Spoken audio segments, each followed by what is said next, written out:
Hi, my name is Gil Robertson, president of the African American Film Critics Association. Today, we are thrilled to be talking to one of the stars of the hot HBO series, Gilded Age. We are talking to Danae Benton, who plays a very, very pivotal role on this series. And we're very, very happy to have you as our guest today. Thank you for having me. We're going to kick things off by introducing you to the AAFCA members who are on the call today, starting with Katia Woods, our facilitator in Philadelphia, Kim Singleton in New York, Nancy Green in Baltimore, LV Taylor. LV, what market are you in? I'm in DC. You're in Washington, DC. Okay, welcome back. And we'll also be joined by Rhonda Rasha Penrice, who will be signing on from Atlanta. So let's get started.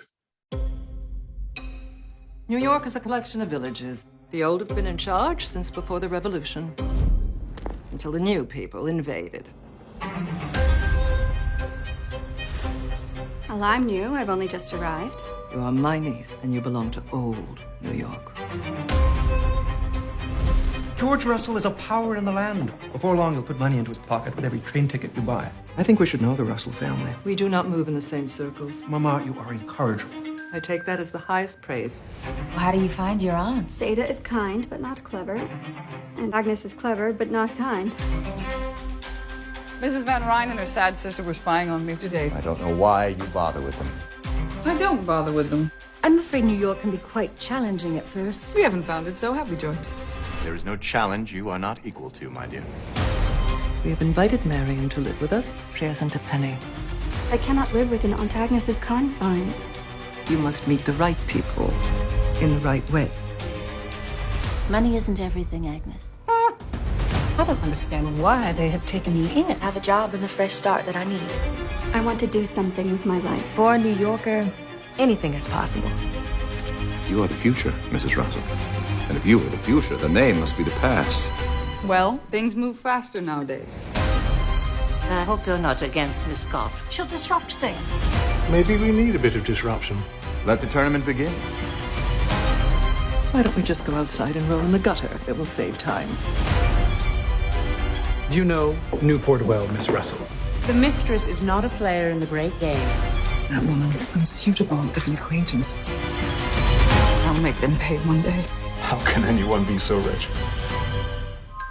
You bastard. I may be a bastard, Mr. Thorburn, but you are a fool. And of the two, I think I know which I prefer.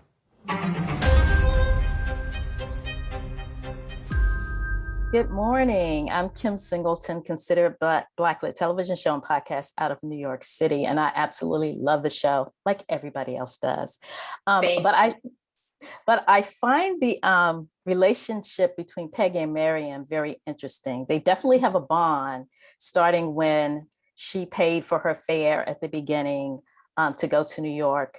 But they also have a distance because of their race. There seems to be a wedge there because Marion doesn't understand what it is to live day to day with the subtle racism or open racism that Peggy has to go through. Share us your insight on the relationship between the two women. Yeah, that's one of the most interesting parts of the show to me as well. And me and Louisa, who plays Marion, talked a lot with the creative team about how we can try our best to make that kind of bond authentic and the layers of trust it would take to build a true friendship between Peggy and Marion, and to not just lean into a kumbaya, this white woman just happens to be untouched by racism energy. And so we really advocated for an important rift that happens in their relationship in episode 4 with the shoes, and really getting to have that moment, because my argument was that even as a Black woman in 2022, who's friends with white women, there is a part of me that's always waiting and testing the waters to see, when can I really let myself trust you? And when is this ball gonna drop? And when that fracture inevitably happens, how do we recover from it? And can we? And a lot of that has to do with her ability to have humility and her ability to have the space to admit where she was wrong. And so we were trying to weave that in this unique tale that we don't often see of interracial friendship in the 1800s, right? And to still have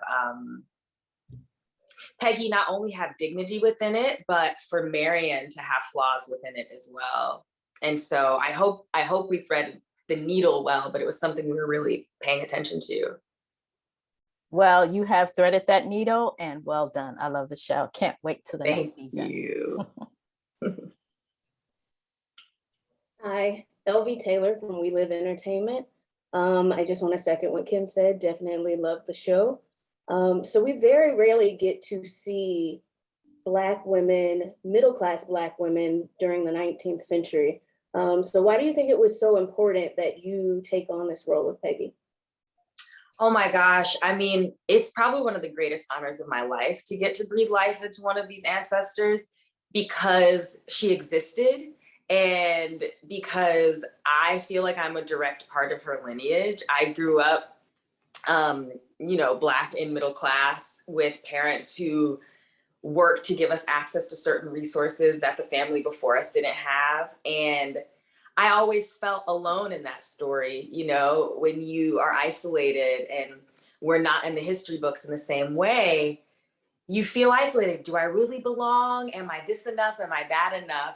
And so to find a character like Peggy and be like, oh, I always existed. There was always a version. We've always contained multitudes, to me felt like a vital opportunity to bring to the mainstream, because erasure is one of the most powerful forms of white supremacy, and it keeps us cut off from our power to not realize that we've never been the only one. We've always had different stories to pull from. And there was this book called Black Gotham by the historian Carla Peterson that Julian Fellows gave me, and Dr. Erica Dunbar, my favorite part of this experience, also gave me. And she's a historian who traced her family to the 19th century of New York and had ancestors who were pharmacists like Arthur Scott, and who had their own coming out balls. His daughter, Philip White, was the pharmacist that it was based on. And there was this whole thriving Black community in Brooklyn and in Lower Manhattan, of schools and society, and, classism was involved, and it was all of the same, just all of those connections. And so I just think that the more we honor what existed, the more we get to be a part of the resistance to this narrative that we don't have access. Hi, I'm Nancy Green with Film Critique, and you actually touched upon my question. I wanted to know if you could talk a bit more about your research into the families that this is based on and how that's woven into your show and your character. So Black Gotham was a really big part of it. There was also this wonderful book. It's called The Portable. It's like a collection of writings from Black women from the 19th century, everything from poetry to political essays to speeches to articles. And something that was the most astounding to me was how long we've been having the same conversations. There was this incredible article that a Black woman wrote. She was interviewing this Black man who didn't have the same level of education that some of the other Black men in the community had, and they wouldn't put his article in the newspaper. And it was this internal dialogue about classism and elitism and whose voice gets to be heard and whose voices are we embarrassed by. And it's the same kind of conversation around respectability politics that I feel like we still have today. And it just so deeply humanized this time period for me, and how long we have all been kind of fighting for that internal agency in a way that was just really exciting. And then I think I was also able to pull from my own experiences a lot. I didn't feel too unlike Peggy, being this kind of masterful chameleon who had to figure out how to navigate white spaces and then go home and navigate Black spaces and navigate all of these different cultures seamlessly. Feels like a very specific tightrope that she was walking that I really was pulling from my own experience with. One of the things that I like about this character is the fact that she has a developing backstory. You get a chance to meet her parents. You see the start of what we certainly hope will be a love romance, in season 2. So in a lot of ways, she's very much on par with her white counterpart. What are your thoughts about the way in which the creators and the showrunners and all of the other people behind the scene are developing this character and giving her, three dimensions rather than the typical one dimension that we see with characters, Black women, and particularly Black women in this particular time period? Yes, that was something that was like very intentionally advocated for. I believe that the intention that Julian wrote Peggy with originally was always there. But over the course of pre-production and the shutdown, really realizing like, okay, there are still some blind spots, there are still some spaces where we can really take this opportunity to add Black interiority to her character and to create three dimensions. And so Dr. Erica Dunbar was invaluable and has been invaluable to that developmental process. She and I being in a lot of conversations around how to cultivate this kind of relationship with what was then the core creative team that we were then able to develop into having three Black women a part of it instead of only just four white men. And I just think that all of us can see how invaluable it's been now to feel such recognition in Peggy's nuanced experiences was something that was really intentional, that took from the moment I was cast to the day we started filming. It was just, and it's still even an ongoing conversation in season 2, but what's exciting is that we have the core creative team there and the core people who have the power to make these decisions. And so it gets to be woven into the creative process in a different way. Well, it's utterly fabulous. It is much watched, it's definitely destination TV for me. It's become that way. So bravo to you. Thank you. That was really my dream. I really wanted Black people to feel that way about this show and to not feel like it didn't get to belong to us too, One of the things that I really like also is about your character is that she's smart and she's knowledgeable and she's ambitious, because too often in period pieces, the women are very meek and very subservient to men, and your character is very defiant, with her relationship with her father. She stands in her truth.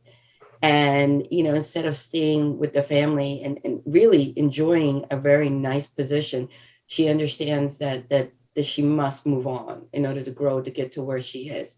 How much of that was on the page, and how much was that like a conversation between you and the writers, having, her have agency and ambition in her own thoughts? Yeah, that original kernel of Peggy was always there. The season always started with this kind of mysterious rift between her and her family and her having dreams of being a writer. And I would say that something that Julian does really well is he puts these characters in the confines of the society they were born in, and then we watch them struggle to be themselves within it. And I find that really exciting. That tension is so internal. But a way that we were able to develop that in this show particularly was, for instance, instead of Peggy originally being published at a white newspaper, Dr. Dunbar was able to bring in T. Thomas Fortune as a historical character in the New York Globe and the Black press. And was like, well, why not lean into the opportunity to have her rejected in this space and then find home in spaces that were already being designed for her. And obviously, on top of that, she's also a woman. And so she's still in a very male-dominated space. And so we got to create these opportunities where Peggy just wants to be published, and she wants to be published as herself. And so we keep seeing different obstacles to that. And I think that once we get through the first season, we see how much Peggy has already lost. She doesn't have much else to lose, I think, according to her. She's like, I've lost the most precious thing to me. So now the only way I can forge forward is as myself. And we get to see her in this powerful position, almost because of how much it's already cost her. Hi, I'm Rhonda Rashay Penrice. Forgive me if I'm repetitious, but were there any particular women of this time that you look towards to form the basis of your character? Yes, there was Philip White's daughter who was raised in the Black elite of Brooklyn. He was the pharmacist that Arthur Scott was loosely based on. Ida B. Wells, sort of moving from Julia C. Collins was I think she was the first Black woman to have a novel published in the United States. And Peggy originally sets out to be a creative writer, but with the introduction of Black press into the story, we had the opportunity to be like, well, what if she starts being more political? What if we have this opportunity to move her also into a more of an Ida B. Wells type character? And so she's sort of an amalgamation of these different types of women that all kind of get to live through Peggy. Hi, Kim Singleton again. I want to talk about the wardrobe. I thought it was just amazing, which is one of the reasons I love period pieces. Talk to us about what some of your favorite outfits, and talk about the process in layering all of it on, because there was one episode where they showed you a side full profile and there was something sticking way out in the back. And I was just like, what is going on underneath there? So just talk about that a little bit.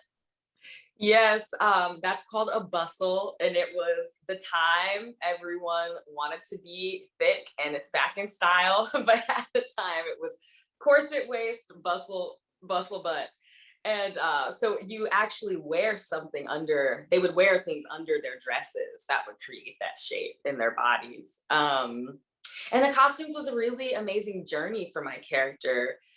One of my favorite ones with this like gold and yellow right by my face that I wear in my first meeting at the Globe. And that was also something that we advocated for originally when Peggy's character arc was going to be more in the Van Ryn household. We didn't have much reason. They didn't have much reason to give her a wide breadth of costumes. And that was one of the things where I was like, if I'm going to be one of the only Black women on this show, and she comes from similar wealth, maybe even more wealth than Marion did, we need to take the opportunity to lean away from the desirability politics that keep Black women in drab clothing and drab fabrics, and really have an opportunity to see her in bold colors, in silks, Dorothy Scott was going to make sure her daughter was stepping out in the best way possible. And so one of the opportunities that the devastating COVID shutdown gave us was to take another look at Peggy's costume board and her moving into spaces outside of just the white gaze, into, meeting up with her mother at a Black cafe, into going to the Globe. We get to see her, how she would dress herself, not just in her day job working in the home, So that was all really intentional as well, seeing her in those royal purples and reds and yellows, and not missing those chances. Well, you looked absolutely beautiful. Thank you. Thank you. LV Taylor again. So you touched on this previously, but how involved were you in the creative process behind the scenes? Were there any scenes where you had to push back and say, like, I don't think that this would be really authentic to Peggy's experience? Were there any situations like that you had to kind of step in creatively? Yes, I would say, really from day one, it was, even in my final callback, Michael Engler asked me how I was responding to the scripts as a Black woman. And I took that opportunity to be honest. And then once I was hired, I really felt a conviction about getting to take this very rare opportunity of seeing a Black woman in this time period. And so Dr. Dunbar was such an incredible ally through that process, and through being able to educate Julian about some things about just being a Black woman in America that's different about being in Britain, and these kind of specific nuances. And so some of the ways that showed up was in some of the scenes between Marion and I, allowing for Marion to be like less holy and to make some mistakes, and for that to be an amazing teaching opportunity. Dr. Dunbar bringing in the Black press, some of the scenes. And then once Sonia Warfield was added, her really getting to add some nuance to the scenes between Peggy and her parents, just like some of the specificities of what it feels like to be sitting around a Black dinner table and have that intergenerational, intergender conflict that can occur. And so those kind of things really just like fine tuning and not just doing brush strokes, but getting specific. And one of the things I wanted to know about your character is how did you go about like bringing out these different sides of her? I mean, she definitely comes from like a similar background to Marion, but at the same time, she has like all of these different ambitions. So I wanted to know if you could go into that a little bit, like those differences. It's interesting. I feel like Peggy gets to be a very specific class level that we don't even really get to see a lot in this time of being like a professional woman. She's not necessarily a kept aristocracy woman, and she's not working class. We get to see her with a purse going out into the world as a professional level, which we get to see some of the men in the show do that as bankers, as pharmacists, but none of the women really, except for Peggy. And that's what's different between she and Marion. You know, a Marion is supposed to just sort of like graduate into society and get married and do philanthropy and have that be her life. Whereas Peggy gets the opportunity to claim an ambition for herself. And it's sort of a blessing in disguise that that she isn't necessarily confined by the same wealth privilege and the same expectation from society. So she kind of gets to slip through the cracks in a way that I find really interesting, and I think actually is what bonds Peggy and Marion. I think Marion wishes she had that type of agency, and Peggy also is very aware of the tightrope that she's walking in order to keep this access.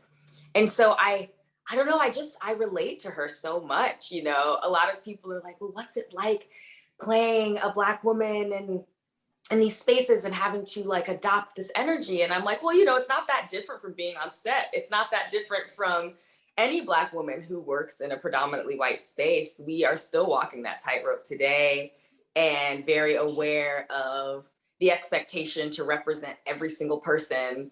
And if we mess up, no Black woman's gonna get this chance again. You know, it's the same psychology. And so I didn't have to really dig that deep to find it. Yeah, thank you. Thank you. Yeah, and those similarities between then and now are, yeah, they're really there. Yeah. So how far into season 2 have you guys gotten? They started filming, I want to say at the end of April, and I started about 3 weeks ago. And so we are clipping away. I know one of my wishes for the character, just for the show overall, is to have some sort of face-off between you, Audra Baranski, and Streep's daughter. I just, for them to, I don't know if we don't yet know if the family understands who you are. We know that the girl does, but we don't know that her aunts recognize the fact. They certainly recognize the breeding, but for it to really be seen in their face that, oh, this girl is from substance. This girl, in fact, is our equal. So I'm just curious if there's anything you can share about the coming season. Yeah, I think if that'll take place or anything, you know. Yeah, something that's exciting to me about season 2 is that we get to go deeper into different aspects of the Black world of this time, which was something that I and Dr. Dunbar were really excited about and advocating for, and Sonia and Sally about like, okay, cool, we've set up the story. Now can we go deeper? Now, what does it look like when Peggy moves around the world that she was raised in? And so that's something I'm most excited about.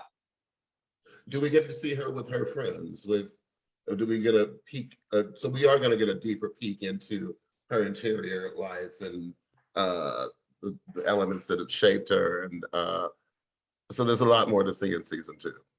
There's more to see. We get to see her professional life develop more and where that takes her inside of her community and outside of her community. I think people are gonna like what we get to see.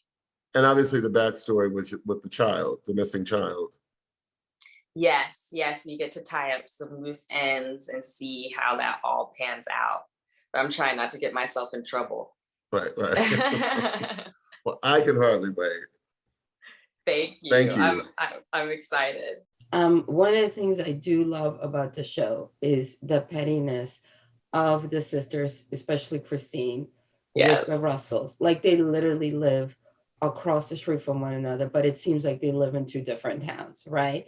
Even when she finally did come across the street, she still was like, I'm here not because I like you people. I came here to get my butler back.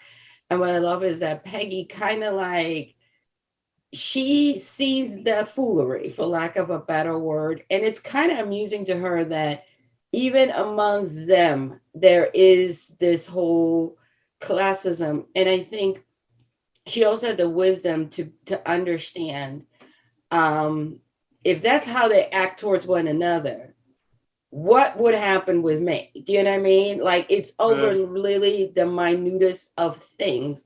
And how much fun was playing into that? Because I think that really shows you like aristocratic New York, that these folks are like, well, they're new money. They're trying too hard to fit in. And we're established money. We do things a different way. We're not very gargantuan. And Peggy is working for Christine in this case, and she's kind of getting a front row seat and she just is taking it all in. What do you feel like she's learning from that, other than, you know, these folks are willing to cutthroat each other? What will happen to me? Yeah, I think that it's, I love that question. It's moments of, I don't think Peggy ever once forgets that I don't care how nice you are to me. I am a Black woman in your house. And during this time, I have even fewer rights than I have now. And you turning on me could be a life or death move, right? And I like to see, I loved getting to play with moments of side eye, the moments of like the internal eye roll, the internal giggle, the thing that I just think that all Black people working in white spaces do. You know, we lock eyes with the one other person that we think gets it, or we text a friend, or, you know, and I think Marion also being outside of that world and also having to be learning about the minutia of society, Peggy and Marion get to share those little like, just like side-eye humanizing laughs with each other, like, oh my God, these people, and all of the gossip and the drama. I think it adds like a nice light humanization to her that I imagine if she had a phone, she'd be texting her friend like, girl, guess what happened today? You know, which I think is fun. Hey, Rhonda again. Curiously, how has playing Peggy changed you as an artist? Oh, that's such a beautiful question. She's given me such a sense of belonging, such a sense of, I feel honored. I feel more grounded in myself. I've played women from the 19th century for a lot of my career, actually, for most of my 20s on stage, with, you know, Natasha and the Great Comet for my Broadway debut, or Eliza Hamilton. And it was all exciting. And they were white women. And it felt like, okay, amazing. I'm getting this opportunity to play roles that people don't usually imagine us in. And where are the Black women who were also living different versions of this story?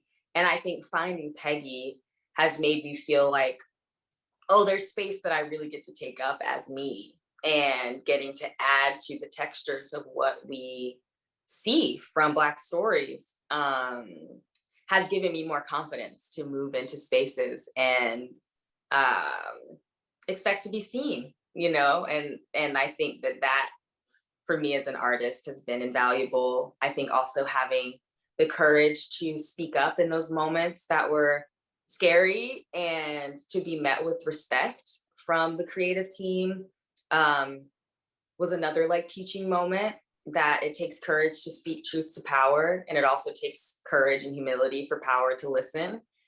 And when that collaboration happens, like really amazing things can happen.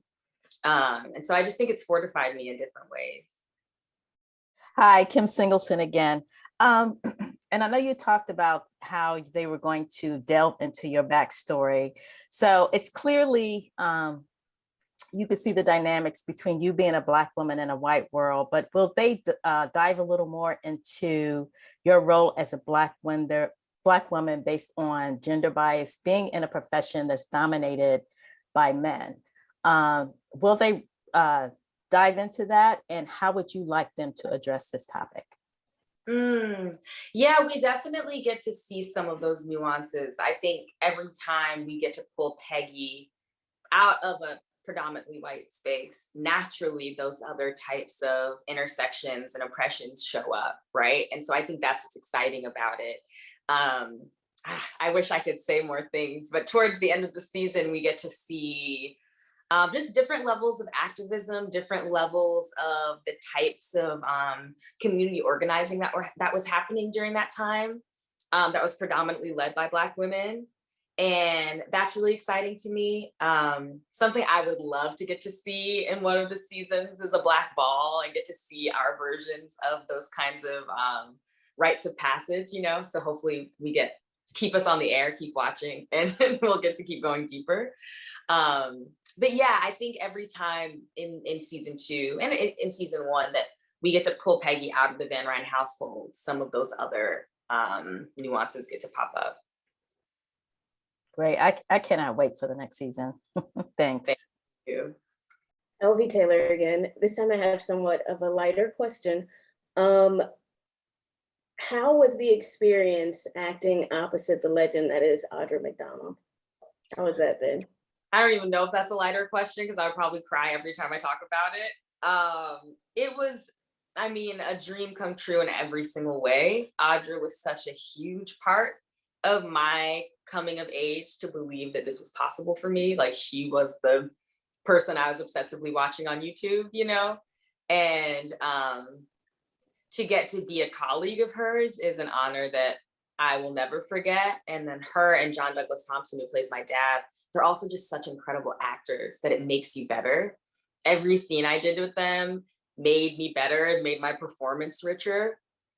So to like get to meet a hero and then to also have her be as excellent as I dreamt of her being is pretty special. One of the other questions I wanted to ask you is, what was your favorite scene to do?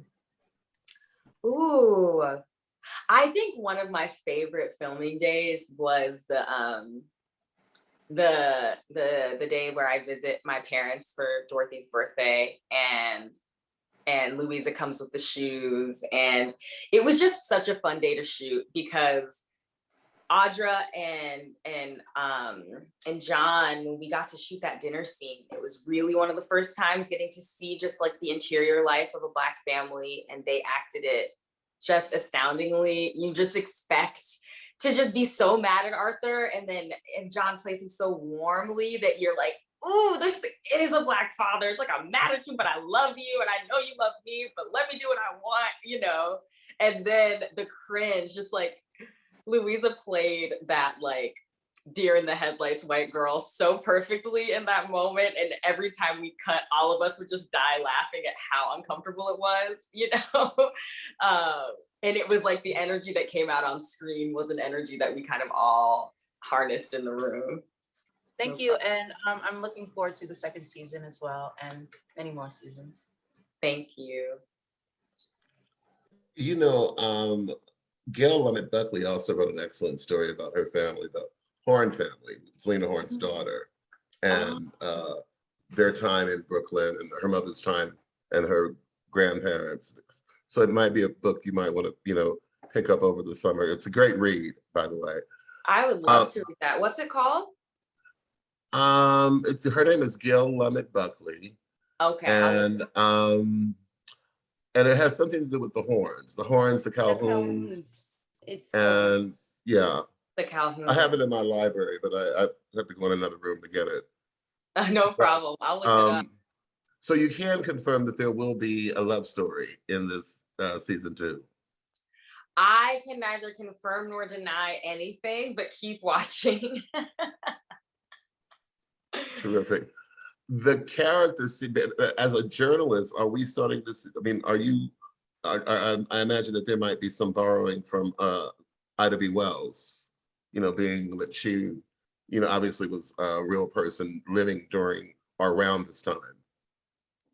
We really get to see Peggy develop her political voice, and we get to meet some true historical Black figures like T. Thomas Fortune, but we get to go deeper into the ones who were existing during that time, some nationally, some locally, and so that's exciting. And through that, Peggy gets to develop some more of her writing voice.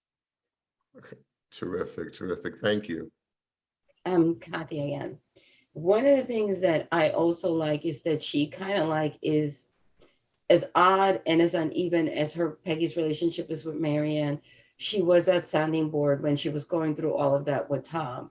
She kind of saw Tom for who he was, but she also understood, having had a complicated love life, and she understands how Marianne got swept off and taken in. And one thing that I like is she doesn't judge. She's supportive. She's understanding, and she guards her secret. When she could have easily been like, to the aunts, girl, let me tell you, blah, blah, blah, blah, blah. How was that, just playing that? Because I thought it was really, poor Marianne. And we all kind of like watching the show saw it coming. But, Peggy was a really, really good friend and was like, you know what? Yes, this is horrible, but this too shall pass. And this is actually for the better. Yeah, I thought that was really special too. Obviously, Peggy pulls so much from her own experience. I think that Peggy respects freedom and self-sovereignty above all else. And having been a person who knows what that's like to have that taken from her, to know what it's like to come from a people who have that taken from them, she's not going to participate in taking that from anyone else. And I think that that's a way that her and Marianne respect each other, because they're both in these environments where people just have a lot to say about what they can and can't do. And I think that in respecting that in herself, she's able to respect that in Marianne. And I think that develops Marianne's respect for Peggy too. And I have one final question about the two women. I mean, given the time period, what can we expect reasonably to come out of that relationship? Will that friendship, given what race is, and is it possible for them to be friends in the truest sense of that word?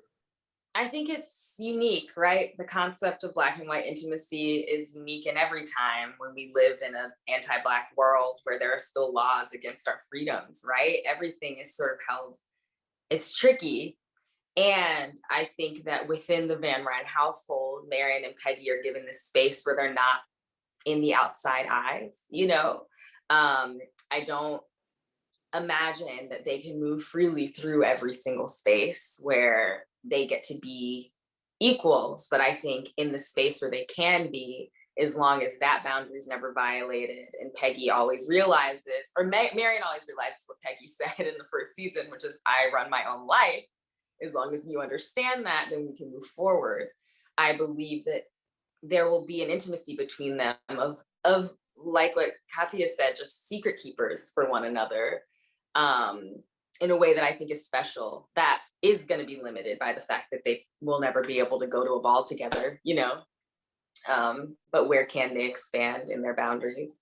Danae, we are looking forward to seeing much, much, much, much, much more of this show with you in it, and your character in particular. Thank you so much for your time today. On behalf of the world's largest group of Black film and TV critics, thank you for being a part of AAFCA Roundtables. Thank you for having me, and thank you for your great questions. I love it. Absolutely.